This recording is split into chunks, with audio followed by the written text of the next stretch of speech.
بسم اللہ الرحمن الرحیم۔ السلام علیکم ورحمۃ اللہ وبرکاتہ۔ محترم ناظرین، آج سے کم 4000 سال پہلے حجاز مقدس اور تبوک کے درمیان ہجر نامی جگہ میں ایک قوم سمود آباد تھی۔ یہ جگہ آج کل مدائن صالح کے نام سے مشہور ہے۔ یہ ایک پہاڑی علاقہ ہے۔ اس وادی پر قوم سمود کی حکمرانی تھی۔ قوم سمود بھی قوم عاد کی طرح نہایت طاقتور، طویل القامت اور زبردست شان و شوکت کی مالک تھی، اور اسے فن تعمیر میں بھی کمال حاصل تھا۔ اس قوم نے بہت ترقی کی۔ ان کی ترقی کی وجہ یہ تھی کہ یہ لوگ پہاڑوں میں گھر بنا کر رہتے تھے، جس کی وجہ سے دشمن کبھی ان سے جیت نہ پاتے تھے۔ قوم سمود اپنے عالی شان محلات، سرسبز و شاداب کھیت کھلیان، خوبصورت مرغزاروں اور نعمتوں کی فراوانی کے سبب غرور، تکبر اور سرکشی کے نشے میں چور تھے، اور چونکہ تکبر اور کفر کا چولی دامن کا ساتھ ہے تو یہ بھی ابلیس کے پیروکار بن گئے تھے۔ حالانکہ کچھ ہی عرصہ پہلے قوم عاد پر قہر الہی کے مناظر ان کے سامنے تھے۔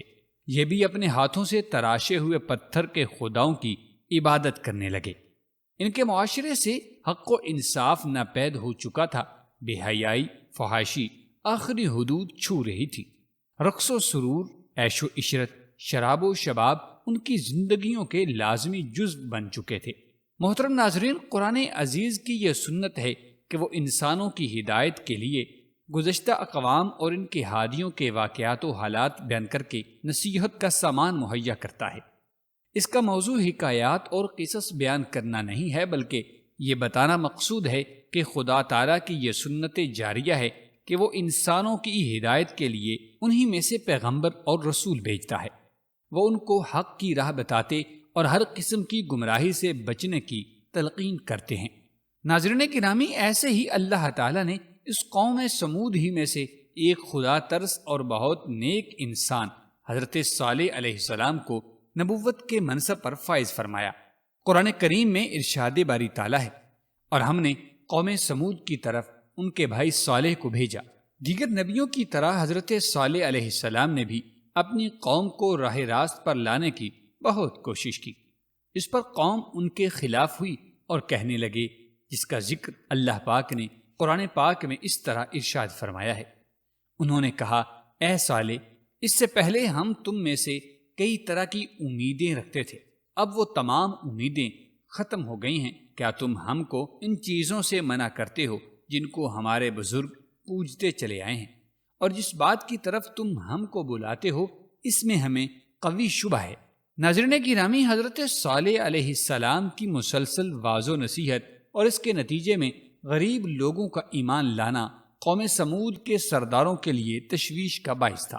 دراصل غرور، تکبر کی دلدل میں دھنسے یہ لوگ اس بات کا تصور بھی نہیں کر سکتے تھے کہ کوئی عام آدمی اس طرح محفلوں اور چوک چوراہوں پر کھڑا ہو کر ان کے آباء و اجداد کے خداؤں کی نفی کر ڈالے اور صرف ایک اندیکھے رب کی عبادت کی بات کرے۔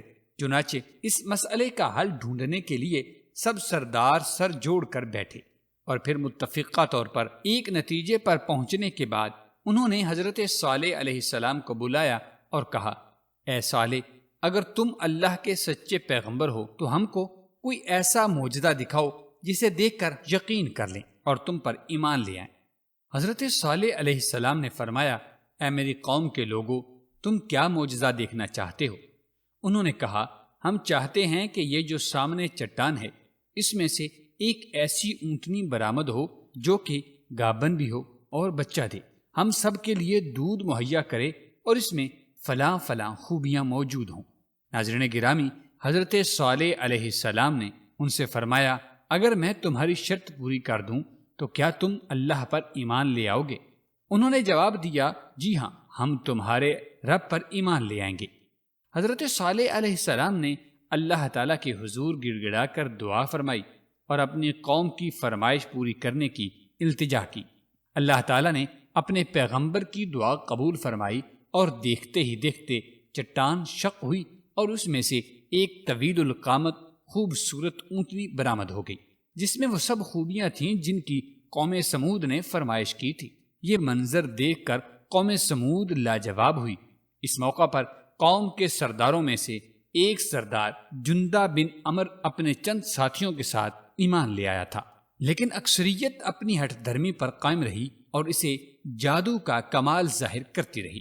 اس موقع پر حضرت صالح علیہ السلام نے اپنی قوم سے فرمایا، اے میری قوم، یہ ناقۃ اللہ یعنی اللہ کی بھیجی ہوئی اونٹنی ہے جو تمہارے لیے ایک معجزہ ہے۔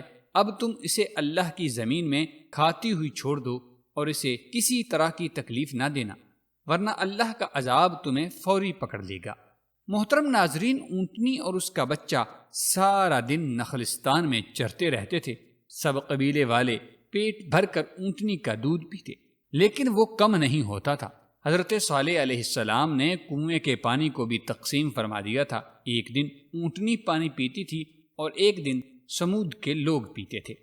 جب حضرت صالح علیہ السلام نے اپنی قوم سے کہا، دیکھو یہ اونٹنی ہے، ایک دن اس کی باری پانی پینے کی ہے اور ایک معین روز تمہاری باری ہے، اس کو تکلیف نہ دینا، نہیں تو تم کو سخت عذاب آ پکڑے گا۔ ناظرین گرامی، کچھ ہی عرصہ بعد قوم سمود کو اونٹنی کی موجودگی کھٹکنے لگی۔ انہیں اپنے ہرے بھرے نخلستانوں میں آزادی سے گھومتی پھرتی اونٹنی ایک آنکھ نہ بھاتی تھی، اور جب وہ یہ دیکھتے کہ اپنی باری آنے پر اونٹنی ایک ہی سانس میں پورے کنویں کا پانی پی جاتی ہے تو حیران ہو کر اسے جادو سے تشبیہ دیتے۔ آخرکار شیطان کے اکسانے پر انہوں نے اونٹنی سے جان چھڑوانے کی تدابیر سوچنی شروع کر دی، اور اس کا ایک ہی حل تھا کہ اسے ہلاک کر دیا جائے، مگر کرے تو کون کرے اور کیسے یہ فریضہ سر انجام دیا جائے۔ قوم سمود کے سردار یہ کام خود اپنے ہاتھوں انجام دینے کو تیار نہ تھے، سو انہوں نے دو نہایت اونچے اور مالدار خاندان کی آزاد منش عورتوں کو راضی کیا کہ وہ قوم کے کسی نوجوان سے یہ کام کروا ڈالیں، جس پر ان عورتوں نے دو اوباش اور شراب و شباب کے رسیہ نوجوانوں کو اونٹنی کے قتل پر آمادہ کر لیا، جن کے ساتھ مزید 7 اوباش نوجوان شامل ہو گئے تھے۔ قرآن پاک کی سورہ نمل میں اللہ تبارک و تعالی نے حضرت صالح علیہ السلام کا واقعہ بیان کرتے ہوئے ارشاد فرمایا ہے، شہر میں 9 افراد کی ایک جماعت تھی جو ملک میں فساد مچاتے پھرتے تھے اور اصلاح نہیں کرتے تھے، اور پھر حسب پروگرام ایک دن یہ 9 افراد اونٹنی کے انتظار میں کنویں کے پاس گھات لگا کر بیٹھ گئے تھے، جبکہ قوم کے لوگ اللہ کے عذاب کے ڈر سے چھپ کر یہ منظر دیکھنے لگے۔ جب اونٹنی کنویں کے قریب آئی تو مسدہ نامی شخص نے تیر چلایا جو اس کی پنڈلی میں پیوست ہو چکا تھا، اور ٹانگ سے خون کا فوارہ جاری ہو گیا۔ اونٹنی کو زخمی دیکھ کر باقی لوگ خوف زدہ ہو کر پیچھے ہٹ گئے۔ یہ منظر دیکھ کر دونوں عورتیں آگے بڑھیں اور مردوں کو برا بھلا کہنا شروع کر دیا، جس پر قبیلے کا سب سے قوی شخص قدار بن صارف آگے بڑھا اور تلوار کے ایک بھرپور وار سے اونٹنی کی کونچیں یعنی پچھلے پاؤں کے اوپر والا حصہ کاٹ ڈالا۔ اونٹنی شدید زخمی ہوئی، زخموں کی تاب نہ لا سکی اور زمین پر گر پڑی اور ایک زوردار چیخ ماری۔ اسی اثنا میں زخمی اونٹنی کو گھیرے میں لے کر اس پر نیزوں اور تلواروں کے لاتعداد وار کیے گئے تھے، جس سے وہ اونٹنی، جس کو قرآن مقدس میں ناقۃ اللہ یعنی اللہ کی اونٹنی یا اللہ کا معجزہ قرار دیا گیا تھا، ہلاک ہو گئی تھی۔ ناظرین گرامی، جیسے ہی اس اونٹنی کو نیزوں اور تلواروں سے ہلاک کر دیا گیا، ادھر اس کا بچہ بھاگتا ہوا پہاڑ پر چڑھا اور چیخیں مارتا مارتا غائب ہو گیا تھا۔ ایک روایت یہ بھی ہے کہ ان درندوں نے اس اونٹنی کے بچے کو پیچھا کرتے کرتے اسے بھی قتل کر ڈالا تھا۔ واللہ اعلم بالصواب۔